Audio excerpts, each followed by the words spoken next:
Discernement. Discernement pour tous les chrétiens.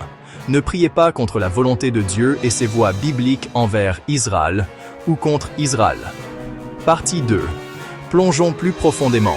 Comme je l'ai dit dans la partie 1, nous savons que Satan est derrière cet aveuglement et cette obstination, poussant ces pays à une position suicidaire, menant à la destruction de leur population, que ce soit en Israël ou en Iran aujourd'hui. Nous devrions crier « non » et hurler non à ce plan satanique de maximiser la destruction des peuples musulmans et juifs dans la région.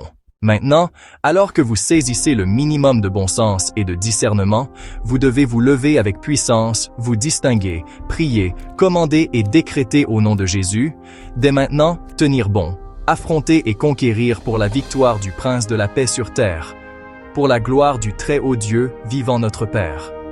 Oui Seigneur, nous devons nous repentir de toute prière erronée, guidée par l'aveuglement satanique, et annuler toute prière ou intercession erronée encouragée par la propagande politique, utilisant de faux prophètes qui déforment vicieusement l'eschatologie, largement mal comprise du livre de l'Apocalypse.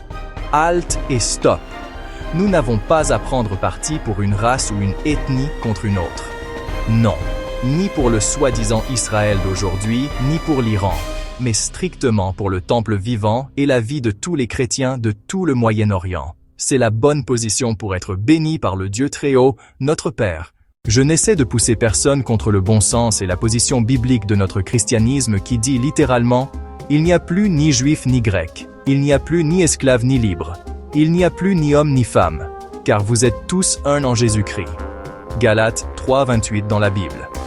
Nous sommes tous les membres d'un seul corps du Saint Messie d'Israël, Jésus-Christ Seigneur. La seule voie spirituelle pour la paix, la conciliation et le respect mutuel se trouve au sein du christianisme. Elle ne peut pas être dans la religion islamique qui revendique le djihad et la conquête militaire comme le seul moyen d'unir les gens sous la dictature de l'État islamique. Elle ne peut pas non plus être dans ce judaïsme d'aujourd'hui, à la position radicale, revendiquant la suprématie raciale et tournant le dos à la Torah, qui énonce la mission d'Israël de conduire les nations sur les voies de la justice, de la sagesse et de l'unité. Cette sainte mission ne se trouve plus que dans le christianisme messianique de Jésus-Christ. Nous ne pouvons pas promouvoir la haine radicale à travers des crimes de guerre des deux côtés et prétendre détenir la clé de la prospérité future et de la fraternité. C'est une position démoniaque, frère. Ces deux religions extrémistes sont automatiquement disqualifiées pour ouvrir la voie à un avenir meilleur pour l'humanité. Au fait, nous ne pouvons certainement pas nous ranger du côté de la volonté de ceux qui proclament un autre vrai Messie d'Israël et célèbrent même officiellement la montée de son ministère pour arrêter le développement du christianisme en Israël. Cela n'a-t-il pas fâché le Père Dieu? Si ce soi-disant Messie est le moins sage, saint et divin, pourquoi n'a-t-il pas dit stop à cette absurdité de destruction de toutes les nations autour d'Israël et menant maintenant même à la destruction du cœur d'Israël, Tel Aviv elle-même? Pourquoi n'a-t-il pas décrété un stop à ce feu infernal et à cette absurdité de l'armée de Tsahal atteignant le point de détruire Israël elle-même? Est-ce juste pour plaire à la volonté des milliardaires qui font pression sur le pouvoir profond à Washington D.C.? Pourquoi lui et tous les ultra-orthodoxes n'ont-ils pas dit stop à ce geste suicidaire menant éventuellement à l'auto-exil de tout Israël dès que la guerre s'arrêtera?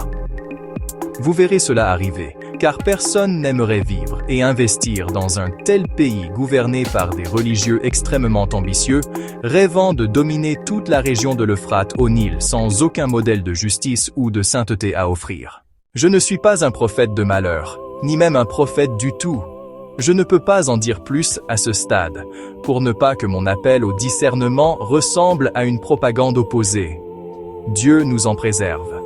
J'essaie juste d'aider mes frères et sœurs chrétiens à cesser de se maudire en soutenant aveuglément le plan de Satan, maximisant la destruction et tuant l'espoir de paix et de fraternité comme condition naturelle pour la dernière moisson d'âme pour le Christ. Ça suffit. Que cette absurdité cesse maintenant, du moins dans votre propre vie, pour ne pas continuer à vous maudire en priant contre la volonté de Dieu. S'il vous plaît, ne surchargez pas les chrétiens qui souffrent déjà tant dans les pays arabes musulmans. Cessez de bénir la soi-disant armée d'Israël qui devient le pire ennemi du véritable peuple israélien. Réveillez-vous, réveillez-vous, et tournez-vous vers Dieu et sa sainteté, sa miséricorde et sa paix. La première partie de ce podcast apporte la sagesse biblique la plus profonde, la révélation et le bon sens tel que révélé par le Saint-Esprit, qui est notre principal enseignant, conseiller et guide divin en toute vérité. Votre frère gardien, Cristal Ray Mustapha.